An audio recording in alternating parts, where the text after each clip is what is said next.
just leave one out? On Thursday, August 24th, 90 community members, including 64 veterans, took off for Washington, D.C. The trip, known as Honor Flight, pays respect to the veterans and cements their stories for generations to come. The why we even have this honor flight is because Vietnam War veterans were not welcomed home at all. The war was so unpopular, and the longer it went, the more unpopular it got. So we weren't welcomed home. I was told when I came home, take your uniform off at the airport. One of the resounding lessons from the trip is that many veterans were not appreciated for their commitment. Ryan Yantis, a retired Army public affairs officer, recounts the sacrifices that he and others made in the Pentagon on 9/11. The one thing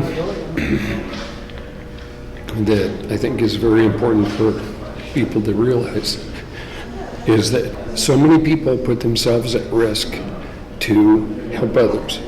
We did not know what was next, and we didn't know it was all this close to us.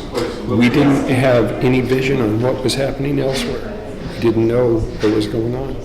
Regardless of what their service looked like, each and every member of the armed forces made sacrifices to our country.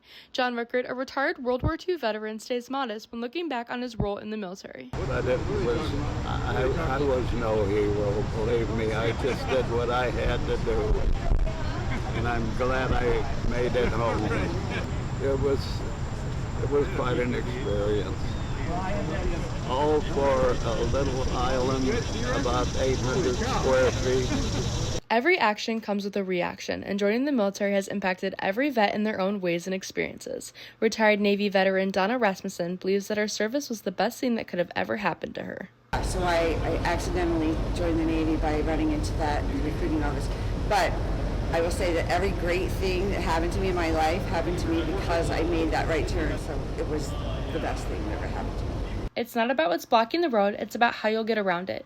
Joining the military has been a blessing in disguise for so many veterans. Brooke Milbacher, a retired Marine, shares how deeply impacted she was by joining the force. Even if something happens and it seems like it's meant to take you down, it's usually a setup for you in one way or another. Like, for example, with my situation, I felt like with what happened in the military, it took me down, and it kind of did for a bit, but it really set me up for a new purpose.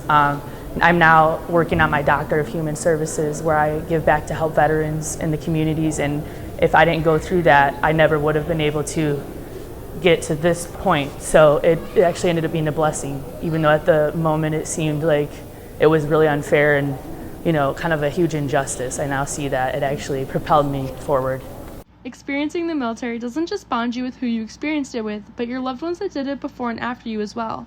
Lisa Driggs, a retired Air Force veteran, can't contain the excitement when sharing her experiences with her dad.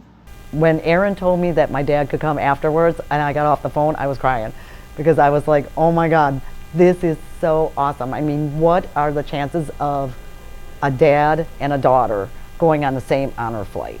I'm so glad we are having a blast together doing this, and this will be something I will never in my life forget, ever. Organizations such as VNC give veterans the opportunity to recount experiences that others simply don't understand. To support your local veterans, visit veteransnetworkcommittee.org. Reporting for the Warrior Weekly, we're Madison Harvey and Maddie Spencer.